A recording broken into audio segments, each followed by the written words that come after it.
When Classic WoW came out in 2019, it was meant with a crazy large player base, one that definitely beats today's 20th anniversary release.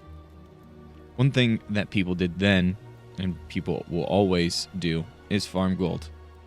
And back then was no different to now, or was it?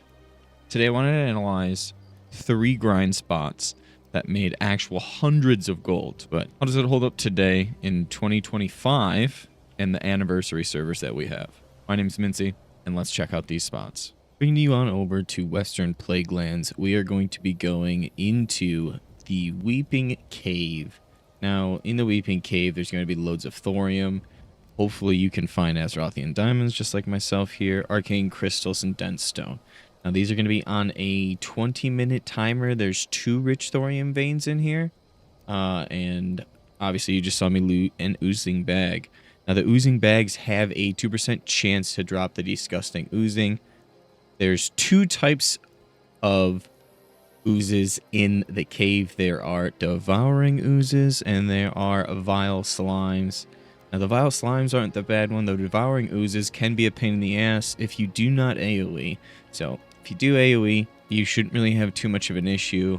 If you're a classic and stealth, I would obviously avoid the devouring oozes potentially. If you get stealth and you can't AoE, the vile oozes, they do give decent gold, so I don't mind killing the vile slimes. Technically, I don't mind killing either, just in case the bag does drop the slime pet. It will be way more expensive come AQ patch, but worst case, now it's selling for about 50 gold on my server, but I would probably save that until AQ. The true mobs that we want to be looking for here are the rotting behemoths, which actually are the ones that drop the greater nature protection potion. They're not too bad. They're pretty easily AoE down.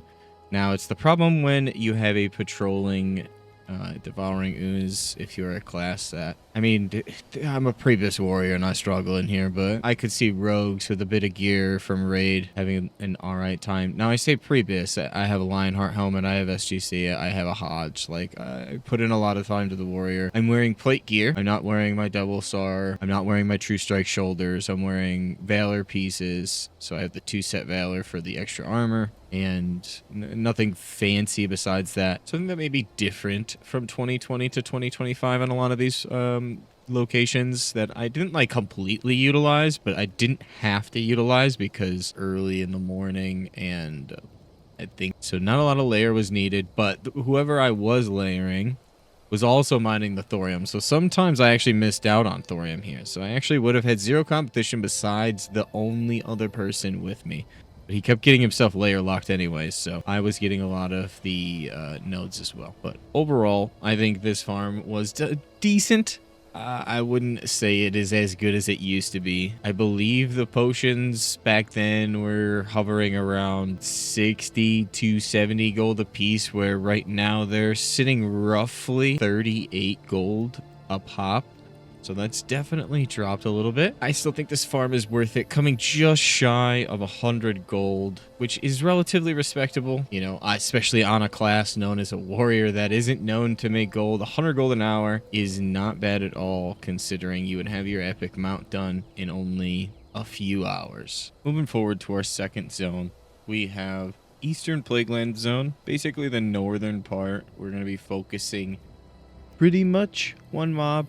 This one's basically, everyone's been doing this one lately, where they say, hey, let's go kill all the yellow carrion devourers, or the grubs, basically. So that's what I did for a full hour, is basically kill those mobs. I tried not aggroing too much else. Some things that we're going to see here are going to be the carrion devourers, and we're also going to be seeing the grubs. Those are the 2 mobs that we're going to be trying to focus. You can kill the bats. They do share a spawn with the grubs. I don't know if the dogs do. I believe the dogs do as well, but I believe all the mobs, they all kind of share they have a shared spawn. So if you don't find yourself finding any of the yellow mobs, try killing some of them. I did have a hard time in the beginning because there was nothing but the dogs and the bats. So I started killing some dogs and bats for a little bit while I was farming herbs and mining. And speaking of that, you will be finding loads of rich thorium, regular small thorium as well. That includes Azerothian diamonds, arcane crystals, and dense stone, just like the spot before. This spot, though, entails actually herbs, so if you are an herbalist, you do benefit a little bit more. Although the last spot, you could go outside and herb. There was some spots where you could herb. I'm sure if you had Gathermate and you had the data imported, you'd see that.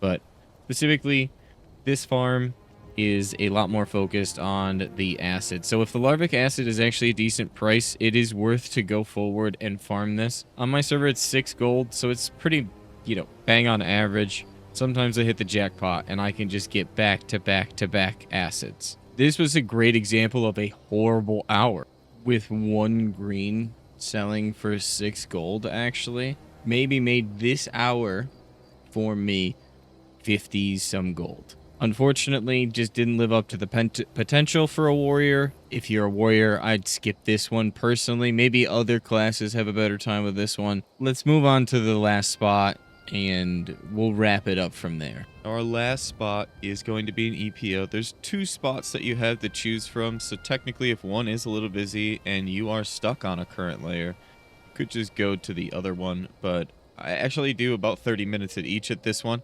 considering there is 2 spots. You will see me at the second spot a lot more frequently. I actually prefer the second spot better. Although you will see a lot of people coming into the second spot as far as searching for like mining nodes or herbalism nodes. That's probably just because everyone's leveling and they just pass it on their way through. The big thing that we're looking for here is going to be the shadow protection potion. This is going to be used quite a bit going into phase 3.